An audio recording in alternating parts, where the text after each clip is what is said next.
I'm Suzi Landolfi, and welcome to Be Crazy Well. Now, why would a therapist say that? Because we all have mental health struggles, even therapists. The good news is we have so much more information about how we can be crazy well. On my podcast, we don't focus on what's wrong with us. We want to know what happened to us. We're going to explore how trauma affected us, both negatively and positively. That's right. I said positively. It's called post-traumatic growth, and it's a real thing. Be Crazy Well will share mental health wellness practices, the newest mental health research, and most importantly, how we all get to create the person we deserve to be and the life we deserve to live. So join the mental health evolution and be crazy well.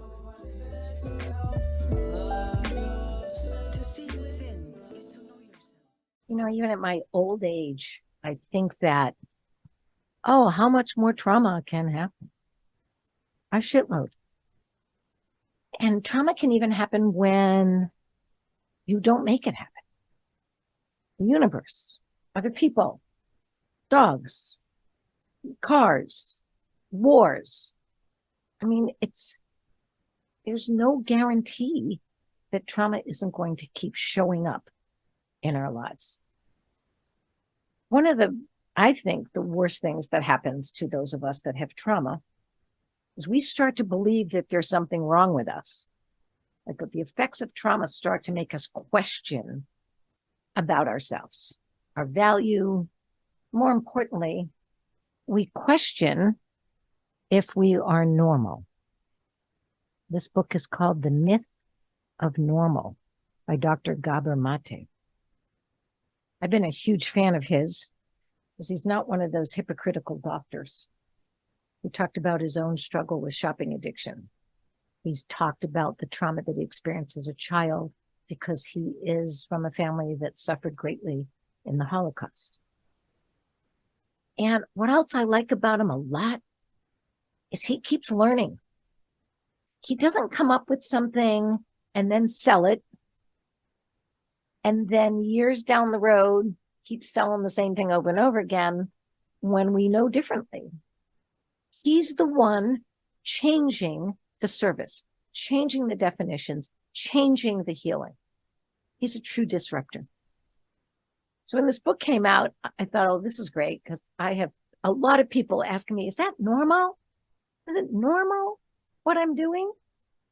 And I usually have one stock answer. It is normal, considering I know what happened to you. It's really normal. I didn't say it was effective. I just understand that trauma creates things about ourselves that actually are not true. And that would be the effects of the trauma that hurt us, that constantly judge us, that make us judge ourselves, that tell us we keep having to change and do better and be different. There's also trauma, or I should say trauma creates something that we got to talk more about. And that's the strength and the courage that also happens that comes from trauma. So Dr. Mate talks about the big T trauma and the little t trauma. And I'll read that to you because I think it's important. So capital T trauma occurs when things happen to vulnerable people that should not have happened. I got a whole list of that. Small t trauma, this is the most important.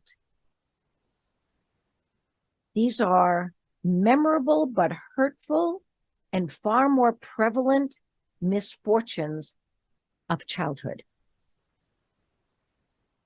Less memorable but hurtful and far more prevalent misfortunes of childhood, and leave on the psyches of children these hurts. I have a hard time sometimes when people start telling me their childhood and they say, I had a great childhood. It scares the shit out of me. I'm like, oh my God, how am I going to be able to talk to this person and discover some of the things that happened to them that are those small t traumas, the little drops of water on your forehead that keep saying, you're not good enough, you're not good enough. Yeah, that's good, honey, but why didn't you? That's good, honey, but why didn't you? And it's like this insidious a constant little drip that really embeds itself in every part of us. So what I love about what he does is that he talks about all of it. We want to just know about the big shit that happened, the big traumatic things that happened, child sexual abuse, this and that. Of course we should. We're not clear, though, that these small, consistent injuries ate away at our self-worth, our value, and our inability to really believe that we're okay, that we're valuable. It eats away at every part of us, one tiny bite at a time. It also makes us very close to believing that our families and our friends and our communities didn't do anything that bad. So then we're colluding, and we're very at risk of passing those traumas down because they seem benign. He calls it multi-generational. In fact, that's been around for a while. And it gets passed down from parent to child, stretching the past into the future. I love that line. We pass on to our offspring what we haven't resolved in ourselves. You know, people say to me, I work with a lot of combat veterans, retired professional athletes, and a whole bunch of wonderful people. I'm okay. I don't need to talk about that. No, I'm good now. It's okay. And I want to say, yeah, well, you may be good. Have you checked on your children lately? Have you checked on them to see what the past couple of years has done to them while you were struggling? It's almost like we believe that once as a parent, I am better, that all those effects of when I wasn't just went away. I've heard parents say that, I'm so better now, aren't I, honey? And then when these effects start to show up, the parent is aghast. My God, well, I don't do that anymore. You shouldn't hold that against me. I don't do that anymore. I'm like, I don't know how to explain this, except that it is the basic foundation of our well-being, childhood, the basic foundation of our well-being or lack of well-being. And then he did something that was really interesting in this book. He designed a self-inquiry exercise. So here's what we're going to do. I'm going to read off these questions. And because this podcast kind of lives on the internet and every place, you can go back and you can listen to it over again. So if you miss any of these questions, you can go back and listen to them and do it. I am inviting all of you to do this inquiry, to do this self-inquiry and exercise. So I'm going to read the questions one at a time, fairly slowly. If you want to write them down, go get your pencil now or the notes in your phone. Most everybody's got a phone. Or if you're driving, just remember you can come back and listen to this and write them down. But I want you to listen to these questions and think about the answer. Dig deep and see what happens. It's best done in a written form in a quiet room where you can be with yourself and your experience, free from distractions. You want to write out your answers because doing so will engage the mind more actively and profoundly than just observing your mental ideas or insights. Also, because maybe you might want to record your progress. Super important. All right. Question 1. In my life's important areas, what am I not saying no to? Listen again. Question 1. In my life's important areas, let's say the top 3, what am I not saying no to? What are you not saying no to? What are you allowing? Question 2. How does my inability to say no impact my life? So first you got the areas that you're not saying no to. And then you have to go a little deeper and you have to ask yourself, because I'm not saying no, because I'm unable to say no, how does that impact my life? Are you exhausted? Are you overwhelmed? Are you tired? Are you Are you just not present? Question 3. What bodily signals have I been overlooking? Bodily signals. You know, when I was a little girl, my mom started drinking when I was 5 years old. She'd just gone through the divorce with my dad, and he was very abusive, and she was still reeling from that. And now she was on her own, and he wasn't very generous with money. And so I can only imagine how anxious she was. So at 5, my mom started drinking. At 5, now I never saw her drunk, by the way, just want to say that. Once I woke up in the middle of the night, she only drank at night. And I did see she was a little different, but I had no idea it was about drinking. I knew my dad drank. So I just felt something. I knew something was off. And I started wetting the bed at 5 years old. Started. Never wet it before. I wet that bed probably almost every night for 5 years while she drank. And my mother never shamed me for that. She never even pointed it out. She just changed the bed. My mother went to her first AA meeting when I was 10. She was so afraid she was going to lose us. And she stopped drinking that night and never drank again. I stopped wetting the bed that week. The week that she went to her first AA meetings, I stopped wetting the bed and never wet it again.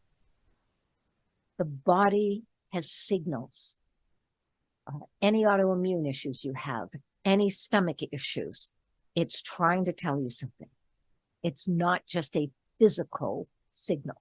It's a physical signal that comes from the trauma that you have not talked about, that you have not said no to. Question 4. What is the hidden story behind my inability to say no? That's a really interesting thing, the hidden story. Like, what's the family myths about, oh, I just love helping people. And, oh, your mother's so nice. She helps everybody. Except maybe you, because she's too tired. Or your dad. Oh, your dad works so hard. And then he helps my dad, over the weekend. And yeah, maybe didn't make it to the softball game. So what's the story? Who told you that you couldn't say no? That for some reason, if you said no, something was going to happen that wasn't okay. Question 5. Where did I learn these stories? So first you have the story. Now let's put a name. Let's put school. Let's put family. Let's put siblings. Let's put friends. Let's put country. Let's take a look at all the ways that we are impacted and influenced. And where did I learn these? That's a place now. Where did I learn these stories? Number 6, where have I ignored or denied the yes that I wanted to be said? I wanted to say yes. I wanted to say yes. And I couldn't. Where have I ignored or denied all of those opportunities to say no or yes? What is that about? What have I learned? So those are the 6 questions that I would love you to answer. It's an opportunity not to pressure your family about how horrible they were in your childhood. It's to understand what you were taught and how these stories, these teachings continue to affect you physically, emotionally, intellectually, spiritually, and financially. I think of all the times that I couldn't say no. I think of all the times I put myself at risk because I couldn't say no. I think of the times that I said yes and they put me at risk. Why is that? Because my family wasn't safe. They had too much trauma. and the effects of trauma, it almost reversed everything. So what I should have said no to, I said yes. And what I should have said yes to, I said no. Like it literally wired my brain backwards. I remember when I first got into healing, I had a really wonderful therapist that said, we're going to try something next week. When you want to say yes, I want you to say no. And when you say no, I want you to say yes. I was flabbergasted. I was like, what? How? That sounds terrible. Sounds terrible. And she said, well, so far it hasn't worked. So why don't we try something else? Because if your brain has been wired backwards because of trauma, we should know that, right? That's something that we should know. I'm going to read you something else from this amazing book. I hope you'll go out and read more from Gabor Mate. This is one of my favorite. Ask not why the addiction, but why the pain. For all of those that struggled with family members with addiction, maybe that's the question that we haven't asked. Ask not why the addiction, but why the pain. I want to read something else. This is super important, so I'm going to read it slowly. Despite the genetic hoopla in the popular media and all the lavishly funded DNA hunting in the scientific world, no one has ever identified any gene that causes mental illness, nor any group of genes that code for specific mental health conditions or are required for the presence of mental disorder. I'm going to tell you that's going to just upset a lot of people. It is so much easier for us to blame genetics, blame the ancestors, blame the internal workings. I liken it oftentimes to a car. I remember when I was learning to drive and we had a clutch, and I was told not to ride the clutch. So for all you youngsters, you don't know much about this, but riding the clutch means that you put it in, you get your foot on the clutch because you're going to want to shift pretty soon. And the clutch disengages all the, the gears. So I was so anxious that I would put my foot just lightly on the clutch while I was driving. And that's called riding the clutch. It literally was engaged just a little bit. There was friction going on. It would be like me going, it's just the make of the car. They make bad clutches. They wear out. They weren't designed right. As opposed to what I was doing to that clutch, because how I was taught to drive, or because my anxiety kept pressuring me, like, watch out, you're going to have to, you're going to have to downshift soon. So get your foot ready. I had to do everything fast. I had to get everything right. So I think it's really important that we understand that this is absolutely one of the most important self-inquiries that we get to do. I say get to do. It's kind of like, oh, I get to be with horses. Do you ever notice when people say I get to do something, they're so happy, as opposed to I have to, or they want me to? It's interesting when all of a sudden you take control of your get-tos. Oh, I get to go to them. I get to talk about my childhood. I get to take this inquiry. I get to answer those questions. I get to have wellness practices that help lessen the intensity of my anxiety and depression. I get to do that every hour. I get to do that. It's this sort of interesting way that we deny what we deserve. I get to be calm. I deserve it. I get to be happier than I was as a child. I deserve that. I get to do all of this work because it helps me.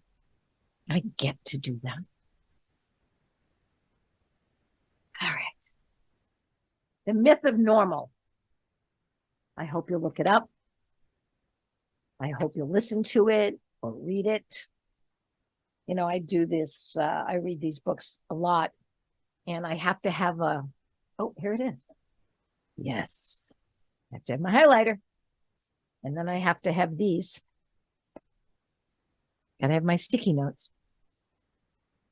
So it's very funny when I lend a book to someone, I leave the sticky notes in.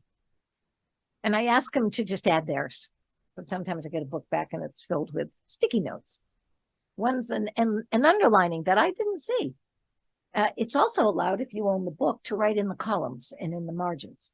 Did you know that's okay? I know as a kid we were told don't write the book. If it's your book, you can write in the book.